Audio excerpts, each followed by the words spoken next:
观众朋友、网友朋友，大家好，我是付先少。美国海军最近在招标新型教练机，而印度呢，竟然也参加了这场竞标，这是怎么回事呢？据美国战争地带专栏报道，美国海军最近呢，准备调整它的教练机体系，修改它的舰载机飞行员的培训体制。那么，这很关键的一点，它是需要一款新型的能够登上航母的高级教练机。那么目前参与竞标的机型有这么几个，一个是波音公司刚刚开发成功的 T7A 红鹰教练机的改进版。这个改进版呢，被波音公司命名为 T7B。那么 T7A 呢，实际上是为美国空军研制的一款高级教练机。那么 T7B 呢，就有可能成为美国海军的高级教练机。另外一个竞争机型呢，就是洛克希德马丁公司与韩国合作开发的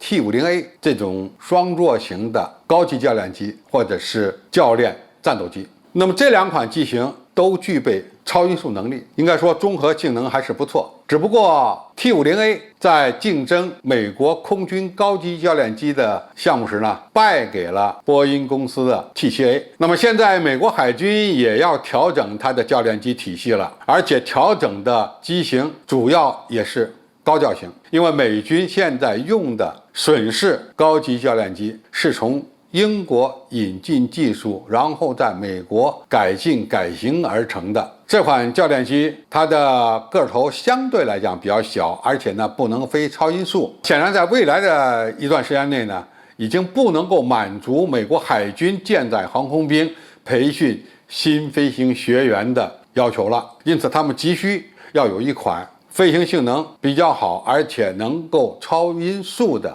高级教练机来承担舰载机飞行学员的高级训练任务。那么比较奇葩或者让人惊讶的是呢，这次竞标美国海军高级教练机的，除了波音公司的 T7B 以及洛马公司和韩国合作开发的 T50A 以外呢，还有一个竞标者，那就是印度斯坦航空有限公司所提供的光辉轻型战斗机。那么光辉轻型战斗机应该说在世界上比较著名，它之所以著名，是因为它研制周期在第3代战斗机中是最长的，前后花了30多年的时间才搞成。但是呢，从某些角度讲，它似乎能够满足美国海军未来培养舰载机飞行员的要求。首先呢，它能上舰，而且呢，它的改进型就是光辉的舰载型啊，不但改成了，而且已经在航空母舰上进行过起飞降落的试验，从试验情况看，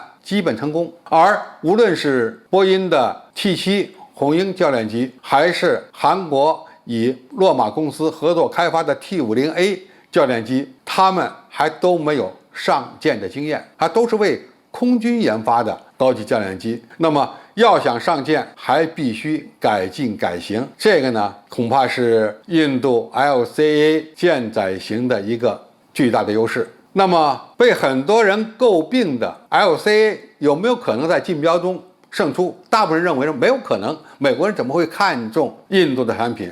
现在竞标刚刚开始，最终鹿死谁手还不好说。起码呢 LCA 已经有了上舰的经验，这是它的优势之一。但是它的弱点也很明显，那就是它采用的是大忽略角的无尾三角翼气动布局。理论上讲，这样的气动布局对在航母上起飞降落都是不利的。因此，印度斯坦航空公司在 LCA 的基础上已经对它进行了改进。比如说，在机翼前缘根部呢，它增设了2块能够偏转的活动边条，或者是翼尖前缘。这个装置呢，有点类似于压式前翼，能够为主翼呢提供一定的涡升力，同时呢能够帮助飞机抬头。从理论上讲，是有助于改善它的起降性能的。但是这款战斗机从结构重量上来讲已经比原来的指标大大超重，因此飞行性能也好，起降性能也好，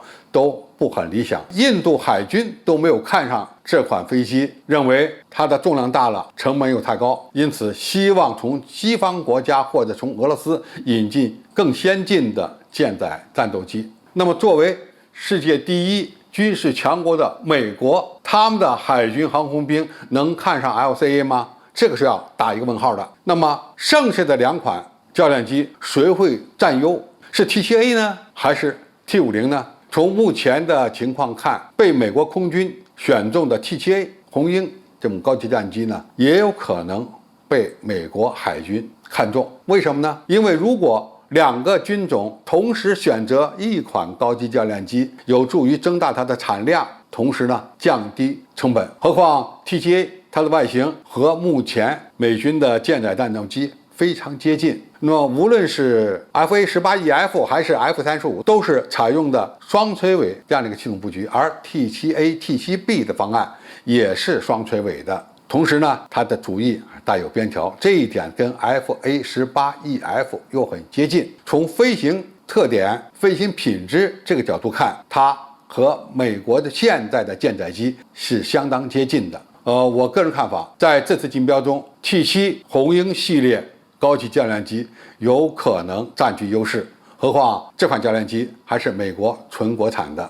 它不像 T50 是美国和韩国合作研制的。因此就这个角度讲，恐怕 T7 红鹰有可能胜出。当然，最终鹿死谁手，我们还要看后续的竞标结果。好，今天介绍就到这里，谢谢大家收看。感兴趣的朋友，我们可以在下面的留言区留言交流讨论。我们下期再见。